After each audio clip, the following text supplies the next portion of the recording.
Act 4, Scene 1. Before Prospero's cell. Enter Prospero, Ferdinand, and Miranda. If I have too austerely punished you, your compensation makes amends, for I have given you here 1/3 of mine own life, or that for which I live, who once again I tender to thy hand. All thy vexations were but trials of thy love, and thou hast strangely stood the test. Here, afore heaven, I ratify this my rich gift. O Ferdinand, do not smile at me that I boast her off, for thou shalt find she will outstrip all praise, and make it halt behind her. I do believe it against an oracle. Then, as my gift, and thine own acquisition worthily purchased, take my daughter. But if thou dost break her virgin knot before all sanctimonious ceremonies may with full and holy rite be ministered, no sweet aspersion shall the heavens let fall to make this contract grow, but barren hate, sour-eyed disdain, and discord shall bestrew the union of your bed with weeds so loathly that you shall hate it both. Therefore take heed, as Hymen's lamps shall light you.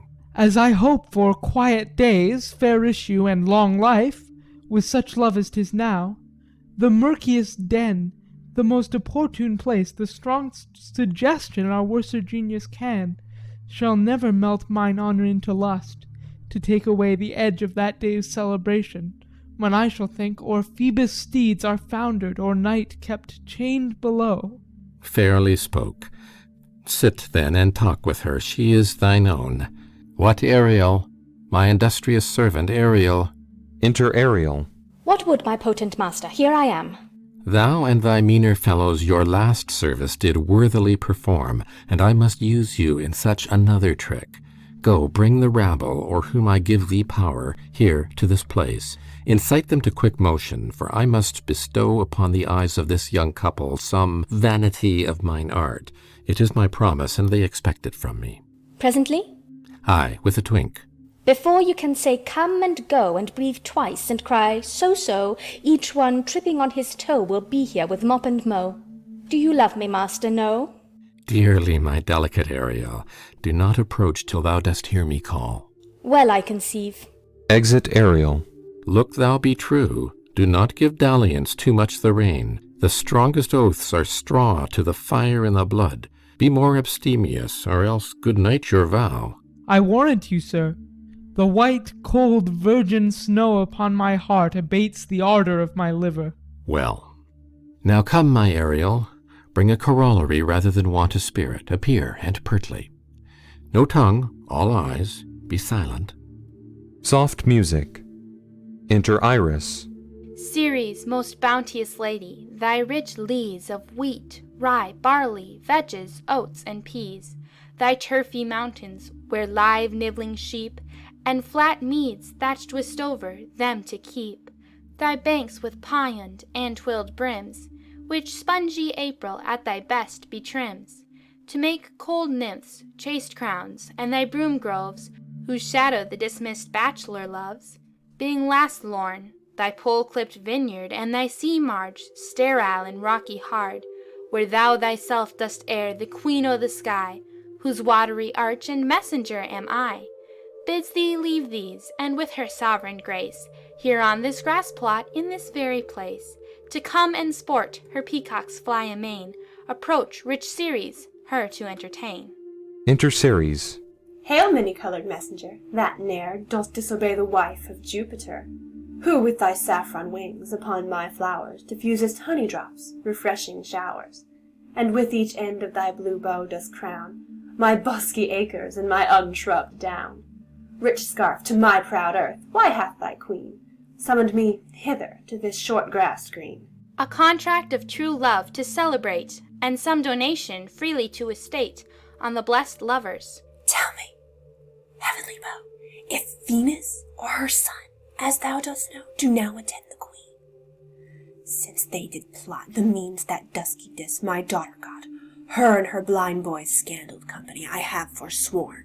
Of her society be not afraid. I met her deity, cutting the clouds toward Paphos, and her son, dove drawn with her, here thought they to have done some wanton charm upon this man and maid, whose vows are that no bedright shall be paid, till Hymen's torch be lighted, but in vain, Mars' hot minion is returned again. Her waspish-headed son has broke his arrows, swears he will shoot no more, but play with sparrows, and be a boy right out. Highest queen of state, great Juno comes, I know her by her gait. Enter Juno. How does my bounteous sister? Go with me to bless this twain, that they may prosperous be, and honoured in their issue. They sing. Honour, riches, marriage blessing, long continuance and increasing, hourly joys be still upon you. Juno sings her blessings on you. Earths increase, foys in plenty, barns and garners never empty, vines and clustering branches growing, plants with goodly burthen bowing.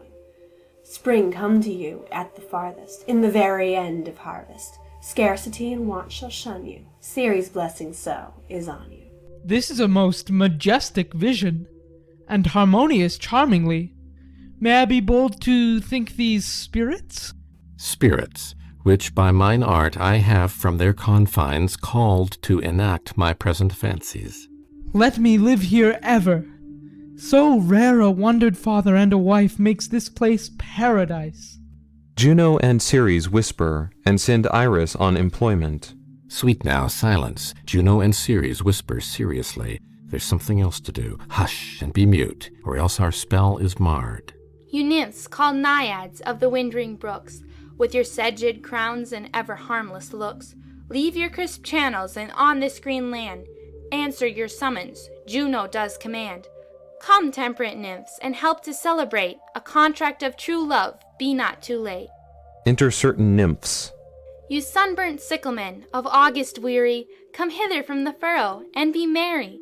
Make holiday, your rye straw hats put on, and these fresh nymphs encounter everyone in country footing. Enter certain reapers, properly habited. They join with the nymphs in a graceful dance, towards the end whereof Prospero starts suddenly and speaks, after which, to a strange, hollow, and confused noise, they heavily vanish. I had forgot that foul conspiracy of the beast Caliban and his confederates against my life. The minute of their plot is almost come. To the spirits. Well done. Avoid. No more. This is strange. Your father's in some passion that works him strongly. Never till this day saw I him touched with anger so distempered. You do look, my son, in a moved sort, as if you were dismayed. Be cheerful, sir. Our revels now are ended. These our actors, as I foretold you, were all spirits, and are melted into air, into thin air. And, like the baseless fabric of this vision, the cloud-capped towers, the gorgeous palaces, the solemn temples, the great globe itself, yea, all which it inherit, shall dissolve, and like this insubstantial pageant faded, leave not a rack behind. We are such stuff as dreams are made on, and our little life is rounded with a sleep. Sir, I am vexed. Bear with my weakness, my old brain is troubled. Be not disturbed with my infirmity. If you be pleased, retire into my cell, and there repose. A turn or two I'll walk to still my beating mind. We wish your peace. Excellent. Come with a thought. I thank thee, Ariel. Come. Enter Ariel. Thy thoughts I cleave to. What's thy pleasure? Spirit, we must prepare to meet with Caliban. Ay, my commander. When I presented Ceres, I thought to have told thee of it, but I feared lest I might anger thee. Say again, where didst thou leave these varlets? I told you, sir, they were red hot with drinking, so full of valour that they smote the air for breathing in their faces, beat the ground for kissing of their feet, yet always bending towards their project. Then I beat my tabor, at which like unbacked colts they pricked their ears, advanced their eyelids, lifted up their noses as they smelt music. So I charmed their ears, that calf-like they my lowing followed through toothed briars, sharp furzes, prickling goss, and thorns, which entered their frail shins. At last I left them in the filthy mantled pool beyond your cell, there dancing up to the chins, that the foul lake o'erstunk their feet. This was well done, my bird. Thy shape invisible, retain thou still. The trumpery in my house, go bring it hither, for stale to catch these thieves. I go. Exit Ariel. A devil, a born devil, on whose nature nurture can never stick, on whom my pains humanely taken, all lost, quite lost. And as with age his body uglier grows, so his mind cankers. I will plague them all, even to roaring. Re-enter Ariel, loaden with glistering apparel, etc. Come, hang them on this line. Prospero and Ariel remain invisible. Enter Caliban, Stephano, and Trinculo, all wet. Pray you tread softly, that the blind mole may not hear a footfall. We now are near his cell. Monster, your fairy, which you say is a harmless fairy, has done little better than played the jack with us. Oh, monster, I do smell all horse piss, at which my nose is in great indignation. So is mine. Do you hear, monster? If I should take a displeasure against you, look you. Thou wert but a lost monster. Good my lord, give me thy favour still. Be patient, for the prize I'll bring thee to shall hoodwink this mischance. Therefore speak softly. All's hushed as midnight yet. Ah, but to lose our bottles in the pool. There is not only disgrace and dishonour in that, monster, but an infinite loss. That's more to me than my wedding. Yet this is your harmless fairy monster. I will fetch off my bottle, though I be o'er ears for my labour. Prithee, my king, be quiet. Seest thou here? This is the mouth of the cell. No noise, and enter. Do that good mischief, which may make this island thine own forever, and I, thy Caliban, for aye thy footlicker. Give me thy hand. I do begin to have bloody thoughts. O King Stephano, O peer, O worthy Stephano, look what a wardrobe here is for thee. Let it alone, thou fool. It is but trash. Oh ho, monster, we know what belongs to a frippery. O King Stephano. Put off that gown, Trinculo. By this hand I'll have that gown. Thy grace shall have it. The dropsy drown this fool. What do you mean to dote thus on such luggage? Let's alone and do the murder first. If he awake from toe to crown, he'll fill our skins with pinches, make us strange stuff. Be you quiet, monster. Mistress Line, is not this my jerkin? Now is the jerkin under the line. Now, jerkin, you are like to lose your hair and prove a bald jerkin. Do. We still by the line and level. Ain't like your grace. I thank thee for that jest. Here's a garment for't. Wit shall not go unrewarded while I am king of this country. Steel by line and level is an excellent pass of pate. There's another garment for't. Monster, come, put some lime upon your fingers, and away with the rest. I will have none on't.